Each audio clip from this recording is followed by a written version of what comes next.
Yeah, I read the National every day so that you don't have to.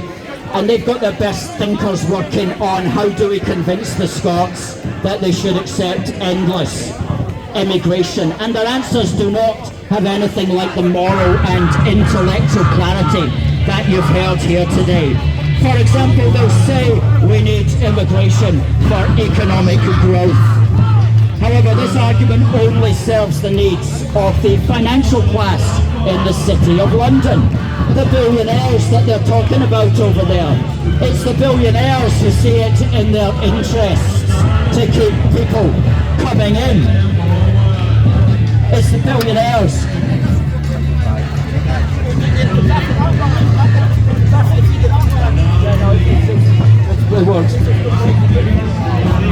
So the government wants more people to come in so it can tax more people, so it can raise more tax revenue, so it can pay off the national debt, which is owed to the billionaires. Okay, so the billionaires want more people because more people pay more taxes, and more taxes mean that the billionaires can get their loans paid back. And so anything that stops immigration is always going to make the billionaires nervous, because they're going to say, where's our money going to come from? Where's the tax money going to come from? So in other words, the financiers want to import more labour so that the workers will pay more taxes, which will fund the interest payments on the national debt, which these financiers will collect and stuff in their pockets. So that's a money-making scam, and that's part of why the City of London and so many economic interests would actually be siding over with these people at the moment for more mass immigration. It's always strange to see these people who would normally be considered on the quote-unquote left of politics try to make the case about why we need more immigrants so they can pay more taxes, so they can pay the loans that are owed to the billionaires. It's really quite ironic, quite frankly. Truly, these people don't understand the extent to which they're being played. Now, another one, of course, is the affordable housing. When we say it's hard enough to get a flat these days, they'll say, oh, we just need to build more flats. Well, you can't possibly build flats at the rate at which people are coming in. There is a new town of long-term immigrants the size of East Kilbride coming in every year. We simply cannot be building flats and homes at that rate. Send them home! And are we meant to give every single man who's accepted as a refugee, is he meant to get his own flat or something? No, building on such a scale is impossible, even in the best of times.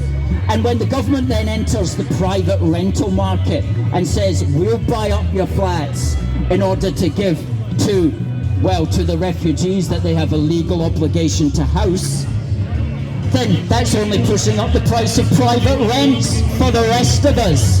So all of these things are felt by us and are unfair to us. Unfair to us. You know, we shouldn't be building homes deliberately to house immigrants. If there's any homes left over after we've housed the indigenous population, then we can think about giving it to the incomers. But if there's no spare housing, then there should be no immigration. How about we start getting people into that parliament who will point out these things? How about we get people in there who will point out that John Swinney and the SNP executive is economically persecuting its own citizens and making up excuses for doing so? You know, I have this phrase, we have to stand in our own shoes. We're always being asked to put ourselves in other people's shoes. Oh, what would you do if you lived in Afghanistan? Wouldn't you do the same thing? Listen, I'm standing in my own shoes. I'm looking out for myself on this matter. We should not be expected to feel sorry for the rest of the world before we think of ourselves.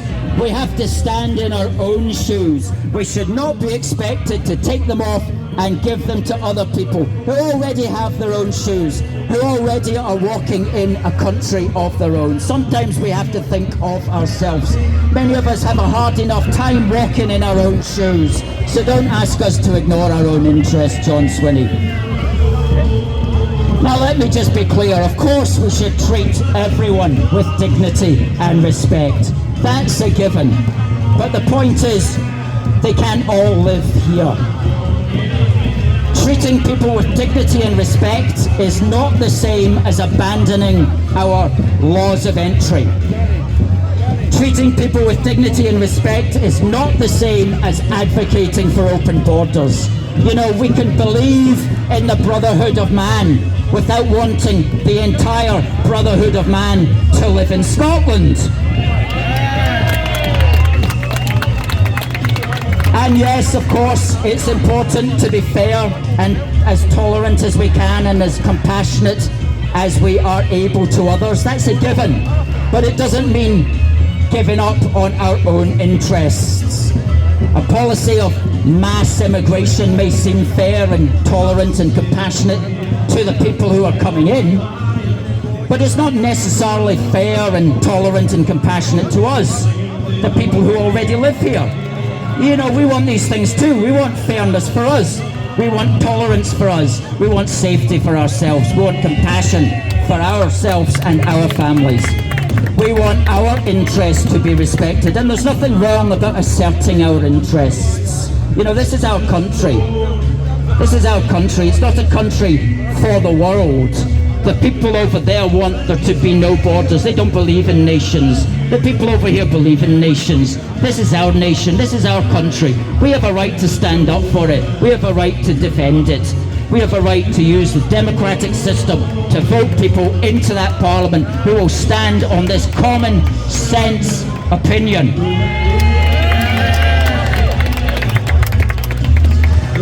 No more virtue signalling, no more empty emotionalism, no more PC-platitudes. It's time for practical solutions. And before I wind up, let me just give you some practical solutions. Let me help the people in there with some ideas.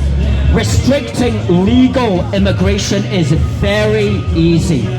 Legal immigrants only come in through the proper legal channels.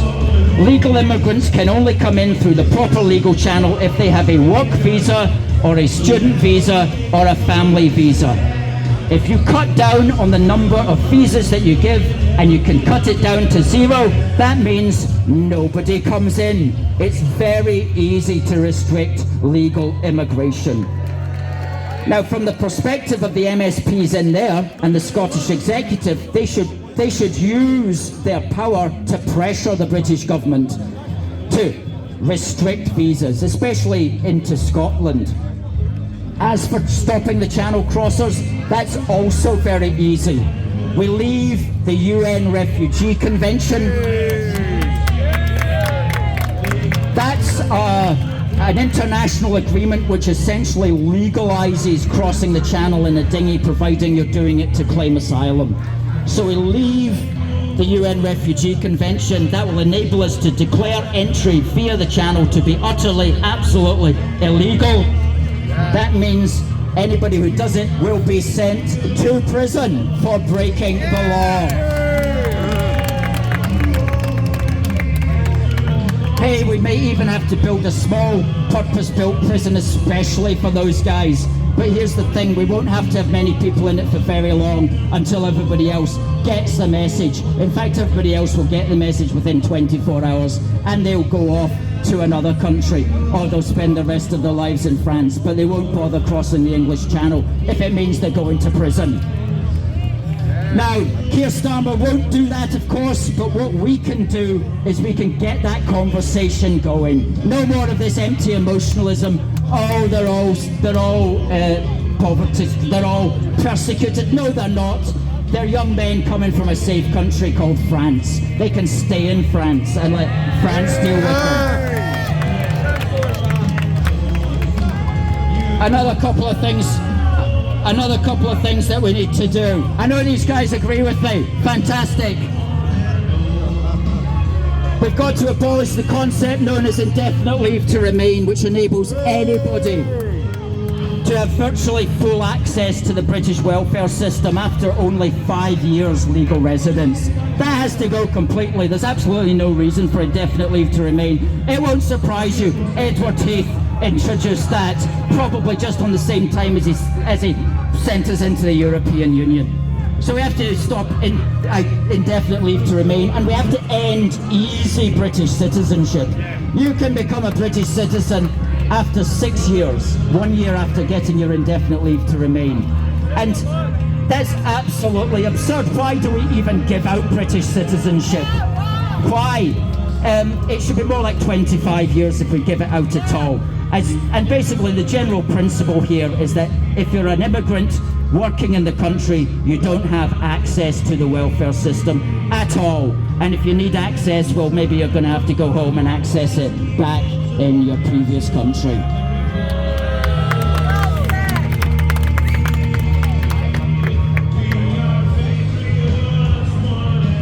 And you know, we can do these things.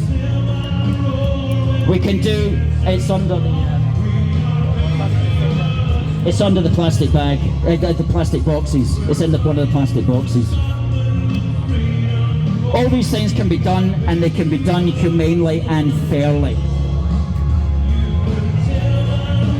And so we say to the politicians, start talking about these practical solutions and start delivering them.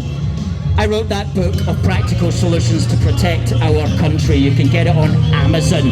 It's called, just search for Protect Our Country. It's 315 pages of the kind of common sense things that you've been hearing here today.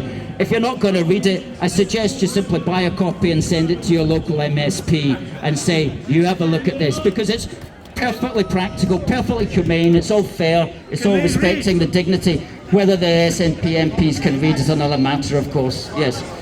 So we're saying to them, if you won't deliver these practical solutions, if you prefer your empty platitudes, then next year we will vote for people who will deliver these practical solutions.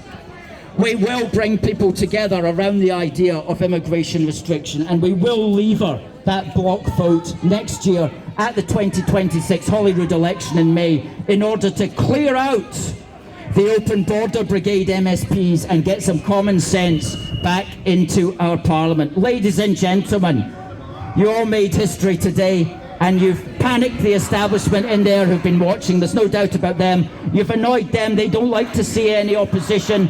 But hey, it's going to become a regular feature now of their lives. So thank you all for coming out today. I want to say a big thank you to the police for making sure that everything was safe.